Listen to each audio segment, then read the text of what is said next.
오늘 함께 보실 하나님의 말씀은 예레미야 46장입니다. 말씀 봉독은 11절에서 12절까지 하겠습니다.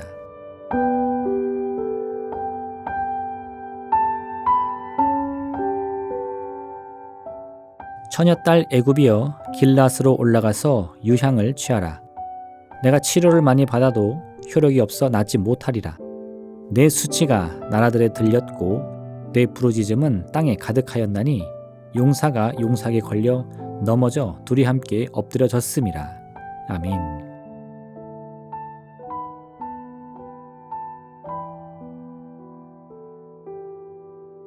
예레미야 46장은 애굽을 향한 심판을 선포하고 있습니다. 애굽은 자신들의 힘으로 가나안 지역에 대한 영향력을 지킬 수 있을 것이라고 생각하겠지만 그들 역시 바벨론 군대에 의해 패하게 될 것입니다. 한때 애굽은 바벨론에 대항할 수 있는 유일한 구원자로 여겨졌습니다. 유다를 비롯한 가나안 지역의 크고 작은 나라와 민족들은 모두가 애굽의 도움으로 바벨론에 대항하고자 했습니다. 그러나 그들의 소망과 기대는 다 깨어지고 말았습니다. 애굽은 그들이 생각하는 것처럼 유다의 구원자가 되지 못했습니다. 시드기야 왕은 3번에 걸쳐 예레미야를 불러 하나님의 뜻을 물었습니다. 그때마다 예레미야는 하나님께서 주신 말씀을 가감없이 다 일러 주었습니다. 여호와께서 이와 같이 말씀하시니라. 너희는 스스로 속여 말하기를 갈대아인이 반드시 우리를 떠나리라 하지 말라. 그들이 떠나지 아니하리라. 가령 너희가 너희를 치는 갈대아인의 온 군대를 쳐서 그 중에 부상자만 남긴다 할지라도 그들이 각기 장막에서 일어나 이 성을 불사르리라. 그런데도 시드기야는 결국 애굽에 도움을 요청합니다. 왜 그랬을까요? 지금 세상 돌아가는 정세를 살펴보면 유다를 비롯하여 그 주변의 나라들과 또한 애굽의 군대까지 그 힘을 합하면 바벨론을 능히 막을 수 있을 것이라 계산했기 때문입니다. 시드기야는 자신과 유다의 운명을 애굽 군대의 힘에 걸었던 것입니다. 그러나 결국 애굽이 바벨론에게 패하면서 유다의 운명은 멸망으로 향하게 되었습니다. 시드기야 자신도 큰 고통을 당하게 되었습니다. 세상의 권세는 그 어떤 것도 영원할 수 없습니다. 지금 당장은 온 세상을 호령하며 누구도 적수가 없을 정도로 강해 보인다 할지라도 결국 시간이 흐르고 나면 모든 권세들은 역사의 흐름 앞에서 흥망성쇠를 반복할 뿐입니다. 고대 로마 제국은 기원전 753년 건국되어 주후 476년 멸망하기까지 유럽 전체를 지배했습니다. 그 기간만 해도 1000년이 넘었으며 서쪽으로는 오늘날의 영국에서 동쪽으로는 오늘날의 중동 지역에 이르기까지 말 그대로 지중해 전체를 감싸는 거대한 제국의 크기를 이루었습니다. 모든 길은 로마로 통한다라는 말이 있을 정도로 오늘날의 유럽이 형성되기까지 로마의 정치, 경제, 문화적 측면에서의 영향력은 절대적이었습니다. 그러나 이러한 1000년 제국도 결국 그 끝이 있었습니다. 알렉산드로스의 마케도니아 제국, 징기스칸의 몽골 제국, 페르시아 왕국 등 인류 역사에 큰 족적을 남긴 거대한 제국들 역시 결국은 종말을 맞이하고만 것입니다. 나폴레옹은 한때 전 유럽을 지배하는 황제를 꿈꾸었습니다. 하지만 영국의 넬슨 제독에게 패한 후에 세인트 헬레나 섬에 유배되어 그곳에서 생을 마감합니다.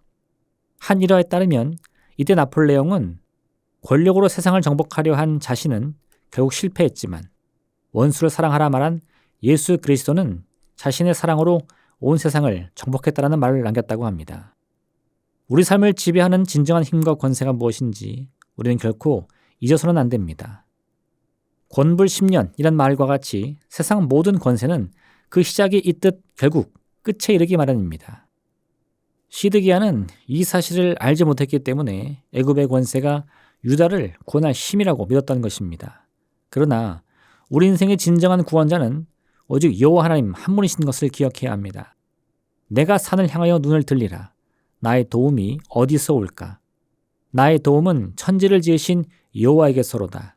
여호와께서 너를 실족하지 아니하게 하시며 너를 지키시는 이가 졸지 아니하시리로다. 이스라엘을 지키시는 이는 졸지도 아니하시고 주무시지도 아니하시리로다. 여호와는 너를 지키시는 이시라. 여호와께서 내 오른쪽에서 내 그늘이 되시나니 낮에 해가 너를 상하게 하지 아니하며 밤의 달도 너를 해치지 아니하리로다. 여호와께서 너를 지켜 모든 환난을 면하게 하시며 또 내 영혼을 지키시리로다. 여호와께서 너의 출입을 지금부터 영원까지 지키시리로다. 천지는 없어지겠지만 오직 여호와의 말씀은 영원히 변하지 않는 것입니다. 그러므로 언젠가 변하여 사라질 세상의 힘을 의지하는 것으로는 우리의 운명을 바꿀 수 없습니다.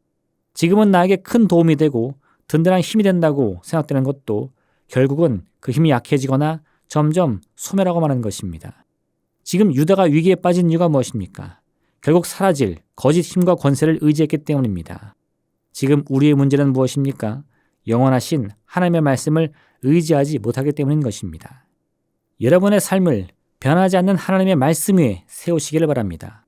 예수 그리스도의 말씀을 잘 지키는 사람은 단단한 반석 위에 집을 지은 사람이요 그렇지 않은 사람은 모래 위에 집을 지은 사람이라 하였습니다.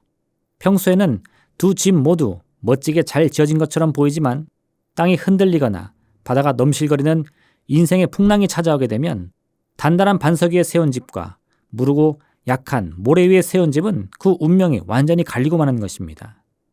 문제의 순간 자신의 힘과 능력이 부족하다고 느껴지신다면 평소 하나님의 말씀을 잘 지켜왔는지 스스로를 돌아봐야 할 것입니다. 조금 더 돌아가는 길처럼 보인다 하더라도 하나님의 말씀에 따라서 정직하고 성실하게 살아왔는지, 하나님께서 아무 값없이 나를 용서해 주셨듯이 나 또한 아무 값없이 하나님의 사랑을 베풀어 왔는지 말입니다. 마지막 날이 이르면 하나님께서는 사람들을 두 그룹으로 나누어 오른편에 선 사람들에게는 구원과 축복의 말씀을 주십니다. 하지만 왼편에 서 있는 사람들에게는 영원한 고통을 말씀하십니다. 이때 사람들은 자신이 어째서 오른편에 서 있는지 혹은 왼편에 서게 되었는지 그 이유를 알지 못합니다. 하나님께서는 그 이유가 평소 그들이 살아온 삶의 태도와 자세에 있다고 말씀해 주십니다. 지극히 작은 자라고 해서 업신여기지 않고 작지만 따뜻하고 친절한 태도를 보여주었다면 이는 곧 지극히 높으신 하나님을 대접하는 일이 될 것입니다. 하지만 평소 나보다 못한 이들을 멸시하고 가볍게 여겼다면 이는 곧 지극히 높으신 하나님을 멸시하며 가볍게 여긴 것이 될 것입니다. 아무런 문제가 없어도 땀을 흘려가며 하나님의 말씀 위에 자신의 인생을 세우기 노력하는 사람은 결국 하나님께서 그의 믿음을 다 기억하시는 것입니다. 또한 그 노력은 자신의 인생을 무엇보다 단단한 반석 위에 세우는 일이 될 것입니다. 우리 운명의 주인은 하나님이십니다. 하나님의 말씀은 곧 우리에게 소망의 빛이 되는 것입니다. 주님의 말씀은 내 발의 등이요 내 길의 빛이니이다. 말씀이 비추는 빛의 인도함을 따라서 하나님께서 예비해 놓으신 그 은혜와 평강을 마음껏 누리는 복된 하루 보내시기를 바랍니다. 기도하겠습니다. 사랑의 하나님 아버지, 우리 삶의 기초가 무엇인가 되돌아보게 하여 주옵소서. 오직 주의 말씀을 귀히 여기며 그 말씀 위에 인생을 세우는 사람이야말로 반석 위에 집을 지은 사람과 같이 풍랑과 고통과 괴로움 앞에서도 흔들리거나 넘어지지 않고 넉넉히 이기는 복된 삶을 살게 될 줄은 믿습니다. 그러므로 지금부터라도 우리의 삶의 태도를 바꾸어 귀한 삶의 습관을 가지게 도와주시옵소서. 주의 말씀을 따르는 믿음의 습관을 가지게 하여 주옵소서. 예수님의 이름으로 기도합니다. 아멘. 하늘에 계신 우리 아버지, 아버지의 이름을 거룩하게 하시며 아버지의 나라가 오게 하시며 아버지의 뜻이 하늘에서와 같이 땅에서도 이루어지게 하소서. 오늘 우리에게 일용할 양식을 주시고 우리가 우리에게 잘못한 사람을 용서하여 준 것 같이 우리 죄를 용서하여 주시고 우리를 시험에 빠지지 않게 하시고 악에서 구하소서. 나라와 권능과 영광이 영원히 아버지의 것입니다. 아멘.